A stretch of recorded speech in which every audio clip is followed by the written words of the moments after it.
I really liked this one. Lisa Frankenstein is the directorial debut of Zelda Williams. It's written by Diablo Cody, stars Catherine Newton and Cole Sprouse, and it is so far, by far, my favorite movie of 2024. I figured I would like this movie, but I had an absolute blast. It completely surpassed any expectations I had of it. It is so much fun, and I could be wrong, but I think this movie is going to do pretty well with general audiences. It is oozing with style, and I absolutely loved the way the production design and costume design and the 4:3 aspect ratio and the rest of the cinematography and the writing and the music all make this movie so campy and charming and nostalgic in all the best ways. It's definitely paying homage to 80s dark comedies and teen comedies like Heathers, and to that end, it's a lot funnier than I thought it was going to be. I thought I'd be chuckling a bit, but I found this movie hilarious. It's listed as a horror comedy, but I don't think there's any horror in it at all, really.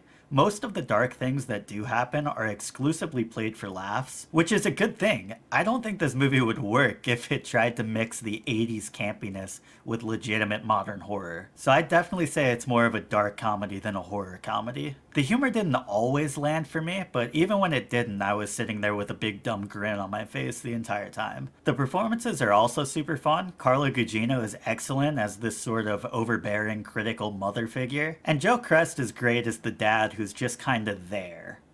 Which is a weird compliment to give someone, but I don't know how else to describe his role. These characters are very much tropes, and we've seen them a million times, but they never really come off as cliche or tacky. It's all very intentional, and it really feels like these characters and the movie as a whole would fit right into the era of 80s teen comedies. It really worked for me. But the highlight of this movie is the interplay between Catherine Newton and Cole Sprouse. Catherine Newton is so likable and an absolute star in this, and it's the best performance I've ever seen from her, and I hope she gets more leading roles going forward. And Cole Sprouse is very funny, and he really did feel like a reanimated corpse. Which, once again, weird compliment to give an actor, but this movie's weird, I don't know what you want me to say. And the chemistry between these two, in a relationship where one character can't talk and can only communicate with grunts, is off the charts. All of the best scenes and funniest moments, and there are quite a lot of them, are when these two characters are together. One character who didn't quite work for me was Liza Soberano's character. She plays a bit of a foil to Catherine Newton's character as this pretty popular high school cheerleader,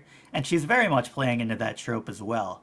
But she felt kind of shoehorned into me, and it didn't always work. It feels like they tried to give her a bigger role than what was needed for the story, but that could just be a me thing. It could also be that we don't really get a lot of time to establish Catherine Newton's character as this awkward outcast. Plus, Catherine Newton is way too pretty and charismatic for me ever to believe that she would be unpopular. So I didn't really feel the contrast between her character and Liza Soberano's character that this movie's going for. I also wasn't crazy about the ending. Not that it was bad, there were definitely moments during the third act that had me laughing harder than at any other point in the movie, but I don't think they quite stuck the landing. I thought it was just okay. I also think it dragged just a tad, almost like they weren't sure what scene to end it on, and I think it could have ended about a minute earlier. But, honestly, I was having way too much fun, so all those issues kind of faded into the background for me. In case you couldn't tell, I thoroughly enjoyed this movie, and if you saw the trailer and thought you might like it, you probably will like it more than you think. But even if you thought it looked kinda corny, I would recommend checking this out anyway, because I feel like it's pretty hard to dislike this film. Again, I could be wrong. Maybe this will bomb, because I went on Reddit shortly after seeing the early screening for this,